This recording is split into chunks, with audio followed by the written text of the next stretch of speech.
Hello and welcome to Impact Yobe, your weekly roundup of news and activities in the pride of the Sahel.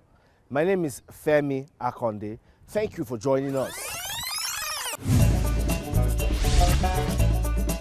As part of preventive measures against an outbreak of the deadly coronavirus in Yobe, the state government has embarked on a fumigation exercise across the 17 local government areas of the state. The deputy governor, who was also chairman of the COVID-19 response team, says the measures are to protect rural dwellers from contracting the virus. Michael Oshoma has details on this report.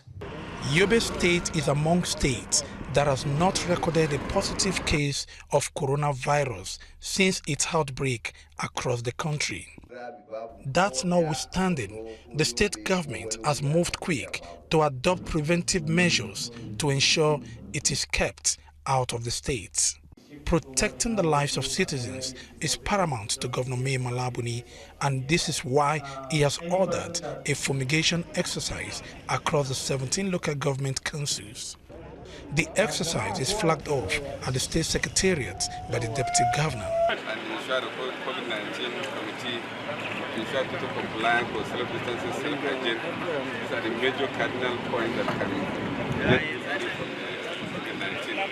That's why, despite that we have not recorded any COVID-19 in every state, we also directed the COVID-19 committee, which will be made under the chairmanship of the Honorable Commissioner of Environment and some prominent personalities to ensure that the levels have been fumigated in case of any virus that may likely create problems in the state. In compliance, political and traditional leaders in Portisco start off the fumigation exercise at the Emir's Palace before extending it to other parts of the local council.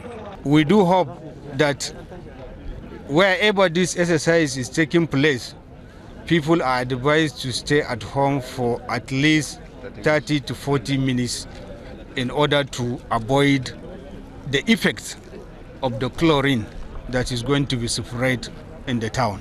We as Emirate Council, we have mobilized our traditional rulers, the district heads, the village heads, the ward heads, Jorawas, and all other community leaders to ensure that all our people, our masses, are enlightened on the very importance of this fumigation exercise carried out by the state government. The Commissioner for Environment, Sidi Karaswa, says the importance of the fumigation exercise cannot be overemphasized. The significance of this exercise is to inspect all the local government, to fumigate all the MDS, public places, institutions across the state. And this is in order to prevent the occurrence of this contagious and deadly disease in the state. It is expected that the preventive measures put in place by the Yobe state government will be sustained to avert an outbreak of the deadly coronavirus in the states.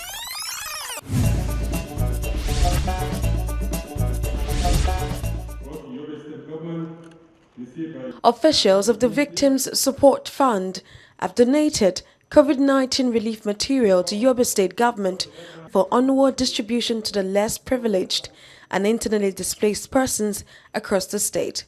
Items donated include bags of rice, maize, and medical kits to protect citizens against the virus. On this assignment. I already mentioned that Canada sends you his greetings and goodwill message that that's supposed to convey to you. That the leader of the team says the gesture is a way of showing support to the vulnerable, especially at this trying moment. The Yobe state government representative thanks the VSF officials for the gesture, noting that it will be judiciously utilized. So we welcome you, and then we are giving you the assurance the ministry as a coordinating ministry responsible for all these kind of things. When it comes down to the state, we will ensure that we coordinate the activities of the state emergency toward the implementation of this package. So with this, we welcome you, and then we have given you the assurance that inshallah everything should go out as you demanded? 2,455 pieces each. And with the assumption that each family at least will have an average of 6 to 7 members. So at least if you do the multiplication of 2,455 by 6 to 7, you should be able to get a number of, say, over 10,000 households in terms of the number of people that will directly benefit from our donations. And but this is even just for the food. For the essential hygiene products, the impact extends beyond families and ordinary citizens.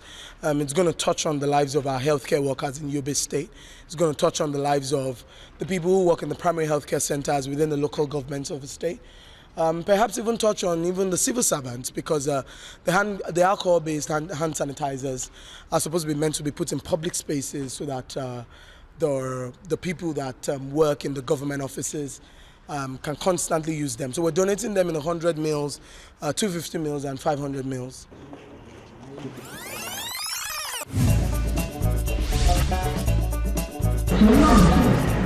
The Yobe state government has trained more than 50 agricultural database supervisors to collate data of farmers across the 17 local government areas of the state. Speaking after the event, the Commissioner for Agriculture, Honorable Mairo Amshi, says the initiative is a way to key into Governor May Mala Buni's agricultural development in the state. She noted that the workshop will enable the government to have a database of all farmers in the state. We only require 2 of the data analysts per local government. They will go into the farms of the large-scale farmers to do that assessment.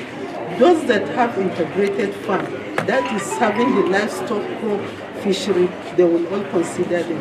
If you have a fishery farm, they will go and take the data and see exactly what you have. So that once we know all this, we are seated in the office, we'll be able to see what is happening in the field. And that will ease us in seeing that our input goes straight to the actual farmers. One, we'll be able to monitor our input because we know who our farmers and where they are. And also, His Excellency, the Executive Governor, has real interest in the Anko Borrower scheme. Without knowing the true farmers, I'm sure that the program will not be succeed. That is why we insist in doing this kind of training. We did another one for the small-scale farmers last 2 weeks, and now it's for those for the large-scale farmers. And he also has interest, or the government has interest, in the commercial agricultural credit scheme, where the large-scale farmers will be involved. So without getting the actual farmers, we always have problems, particularly in loan repayments, misuse of farm input, and all what we do. This is the interview segment on Impact Yobe. Our guest is the acting head of service of Yobe State, Mohammed Nura. Welcome to the program, sir. Welcome. Thank you so much. Let's first talk about the state of things with the workforce in Yobe State, the civil service. How are things with it? Well, the Yobe State civil service, as you can see, is a vibrant one. And as far as the workforce is concerned, things are moving as they should. And we inherited this the workforce, as the civil service workforce, from the former Borno State for the past 25 or so years. And we've been building on what we inherited from the former Borno State. And then now we have a very good one, a vibrant one.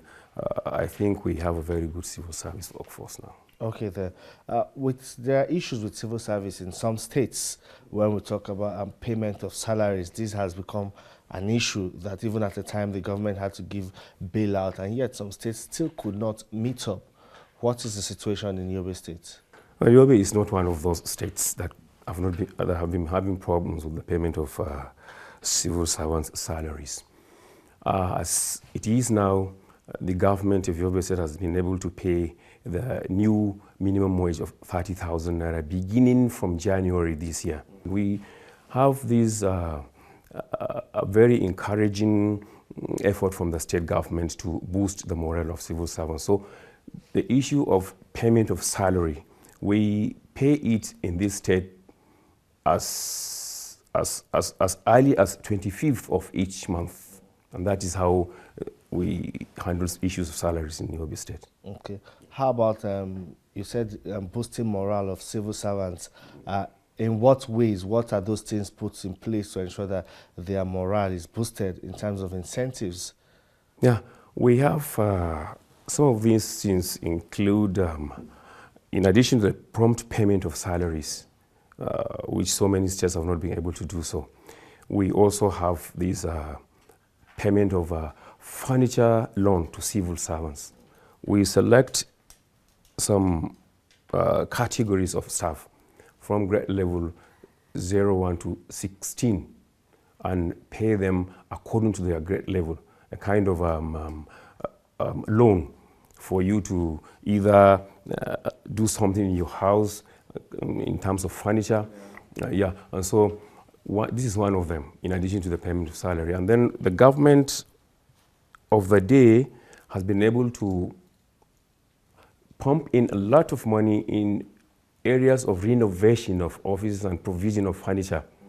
This goes a long way in providing a conducive atmosphere for our civil service in the state. Yeah. Okay, and how about technology? How has technology been introduced to improve the way they do things? Yeah, introduction of technology in the state civil service has gone a long way. First, we started with the Ministry of Finance, where all payments are being automated, kind of. And so it's moving from the Ministry of Finance to other ministries. And before you know it, all the ministries will be covered, and that is our aim in the Yobe State Civil Service. So one basic need of man is housing, and I want to know what plans or what the state government is doing to ensure that the housing needs of its workforce are also met, because this is like the live wire of the administration. If they have a place to stay, a roof over their head, then their productivity level will be impressive. Thank you so much for that question. In this state, for the past 10 or 15 years, this scheme has been going on. And the government of the day, the past governments, I mean, have been building several houses for civil servants. And this present government is also taking some initiatives to provide housing in not only the Yobe State, the state capital, but in the major towns of the state. Now, we have this system of owner-occupier system of housing, where as soon as these houses are completed, they are allocated to civil servants. And then somewhere along the line, you get notice that you're going to be, this house is meant for you. And so the amount to be deducted, I mean, the amount of money you're supposed to pay for that house is being deducted monthly from your salary. And that goes a long way to encourage civil servants to have, not only encourage, but to make you have your own house with your family. So many of civil servants in Yobe State have their own houses now, courtesy of the state government. How about health scheme? Health is wealth. Is there any package for them? Well, that one is going to be introduced soon. Yeah.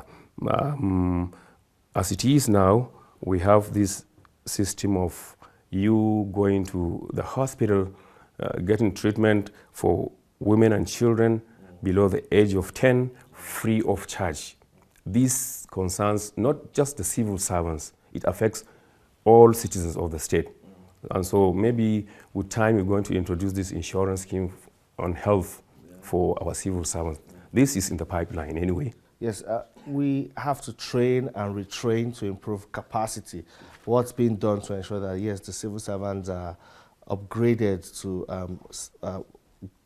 the standard obtainable everywhere? Yeah, we have put in place so many of such programs. Government has been sponsoring workshops and seminars across the country. And I think if you go through all these things, you see most of these conferences and workshops being organized across the country. You find Yobe always present because of the encouragement from the state government. there is just no training or conference that the government doesn't approve for Yobe civil servants to attend. In addition to that, we have a program of sending civil servants to Badagry, to Kaduna, to Jos, so many places, training centers across the country. We have a calendar across the year where we spread the civil servants. This category goes for the first quarter of the year. The second quarter takes care of this category. That is how we run the year. And this is one of the programs we organize for training and retraining of our civil servants in the state. Okay, is there a program to, a mechanism that is put in place to ensure that civil servants are disciplined and they also shun corruption, because corruption is a major issue governments are trying to deal with? How are you checking this in the civil service? Well, yes, we have instituted so many mechanisms of ensuring that discipline is maintained in the civil service.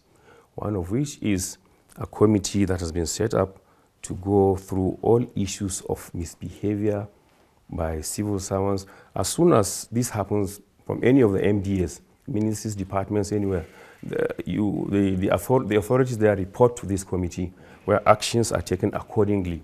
We give you a fair hearing. We invite you. The committee invites the person concerned. He defends himself where he is found wanting. Appropriate punishment is meted out to him.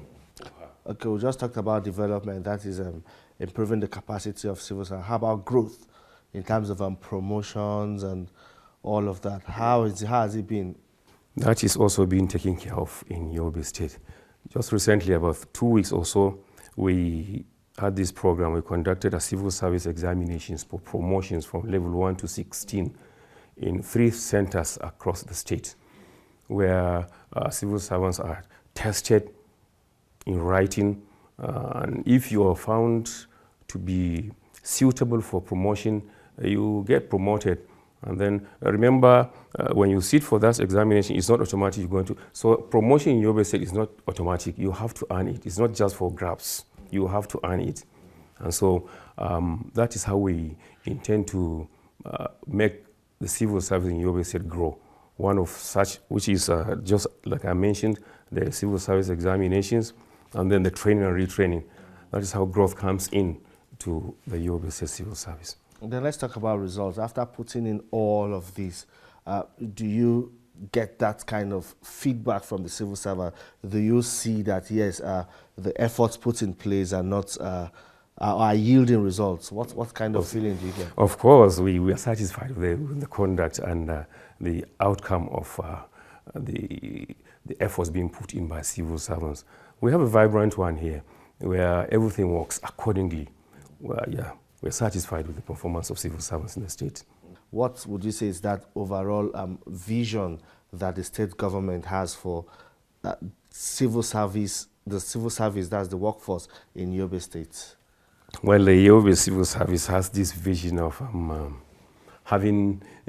developing a vibrant civil servant that will work hand in hand with the state government, the government of Honorable Mai Malabuni, to assist him in providing driving development to all the nooks and crannies of the state.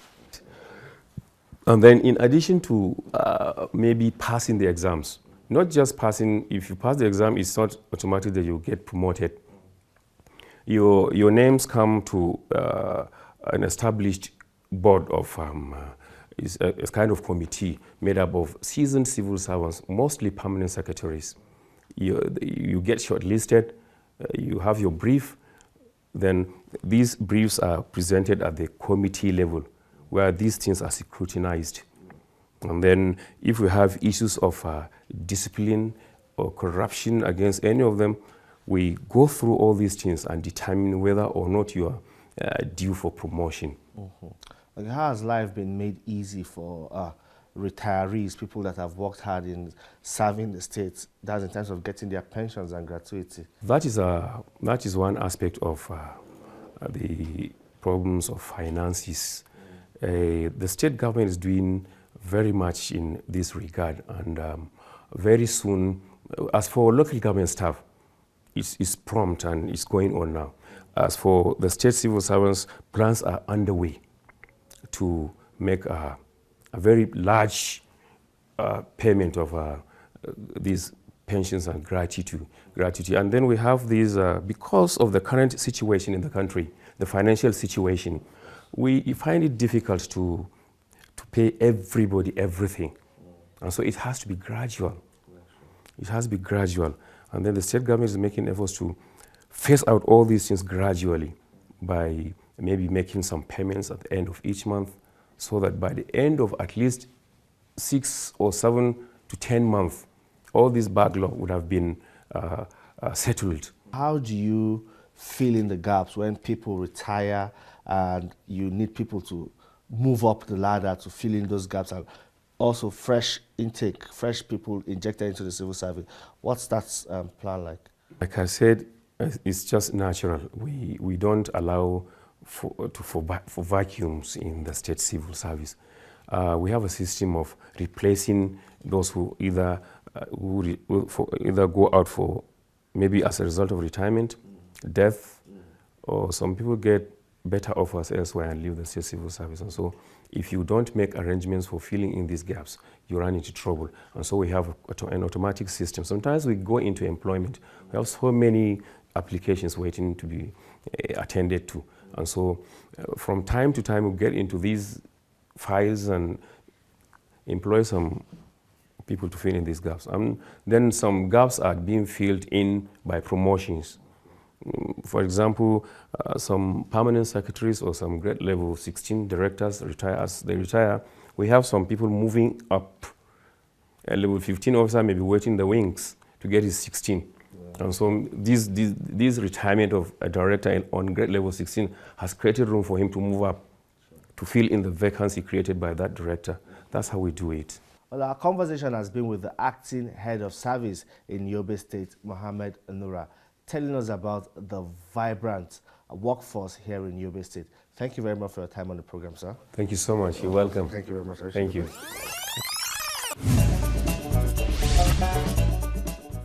And that's our package this week. Until next week, when we come your way again with fresh news and updates from the pride of the Sahel. The program has been Impact Yobe. And my name is Femi Akonde. See you next time.